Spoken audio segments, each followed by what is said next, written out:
Welcome to this episode of Toronto Blue Jays Update. Before we get started, make sure you subscribe, hit that like button, and share your opinion in the comments below. Your engagement keeps this content coming strong.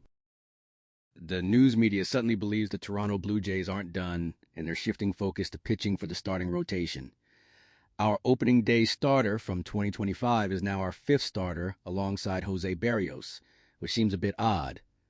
I'm all for depth, but not this kind of depth. Here's my reasoning on this whole situation. I don't think the Blue Jays are really in on Framber Valdez. They kicked the tires on him early in the offseason, called and linked into discussions apparently.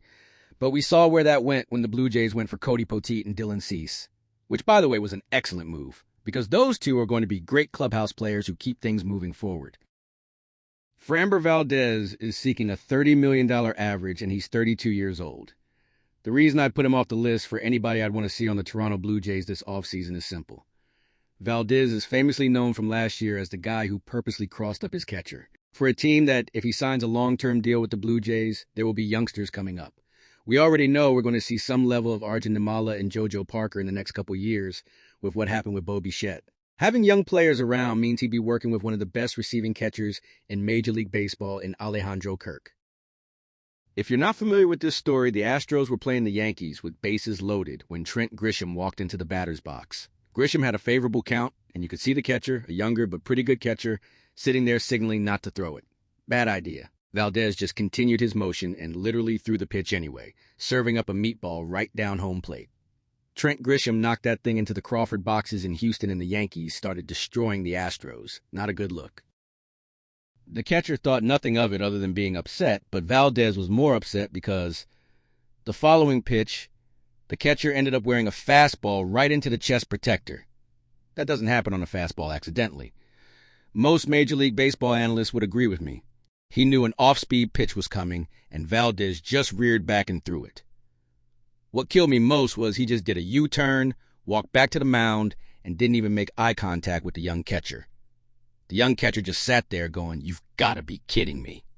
It looked like a locker room disaster in the making. From there was a little bit of a winning streak for the Astros, but then they fell off the face of the planet to end the season. Was there something going on in that locker room? Was Valdez part of that? Is he a great pitcher? I think so. Is he worth $30 million with that kind of behavior? Not even close. Let the Yankees, Rockies, or whoever deal with that kind of teammate. He's linked to the Cubs, Phillies, and potentially the Baltimore Orioles. There's a reason he's on the market this long, and I don't think it's because of talent or what's been going on with the market. I think enough teams are asking themselves if he's going to hurt their locker room. Team chemistry is one of the most important things, in my opinion. I've been in enough dugouts and played on enough teams. Just think about what you do with your coworkers when you have that bad teammate and something doesn't go right. What happens? The Blue Jays had success last season on many factors, but the core of it was they were a team. Outside of a couple incidents, which maybe were caused by the front office decisions, they were very good together. They picked each other up with that next man up mentality. It was about what can I do to help the team today. Look at David Schneider, Miles Straw, and all these wonderful players we had this past season and what they accomplished. You cannot bring certain toxic elements into that environment and expect it to still be as good. If you bring in somebody like Valdez with those tendencies, that kind of thing can be poisonous. The ego, playing for the name on the back just to secure another contract, that doesn't play well in a locker room like the Blue Jays built. Those are the kinds of moves that wreck teams, put poison pills in things, and watch them erode. You've got to be very careful when adding talent to a team like this Toronto Blue Jays core, because it needs to be the right pieces to ensure we get another shot at success. You've got to bring in the right people. It's as simple as that. If you're building a team and you have the choice of bringing whoever you like, character usually plays into it. You want to hire somebody who fits, not someone who's going to create problems. We're 21 days away from pitchers and catchers reporting. We're getting very close to spring training. Let's talk Ricky Tiedemann today, because I think he's a very intriguing story for this spring. Tiedemann was one of the young rising stars we saw a couple years ago in spring training, just mowing through competition.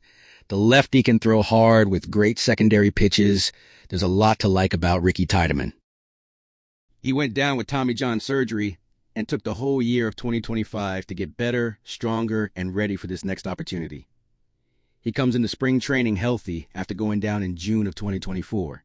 He's back in business at this point, a full year removed from surgery, built up and ready to give it a shot. He's only 23 years old with all these great secondary pitches. He's going to be very fun to watch this spring. He could be the wild card we're actually looking for this season. He's currently ranked the Blue Jays' 4th prospect and has been very good up to this point. You talk about comparisons. He was on a very Trey Savage trajectory. He was knocking on the door to get people's attention at the major league level. Now healthy, I'm very excited to see where he picks things up and goes because he's got all the tools to be very good at baseball. Tiedemann has the stuff. You talk about what the Blue Jays are building for the future with Trey Savage eventually, with Dylan Cease and Cody Poteet anchoring this post-Kevin Gausman rotation. Savage is going to need some help, and Tiedemann is going to be right there along with some other gentlemen we're going to talk about as we go into spring.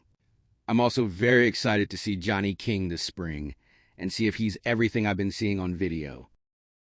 Hit us up in the comments section and tell us who you're looking forward to seeing this spring training.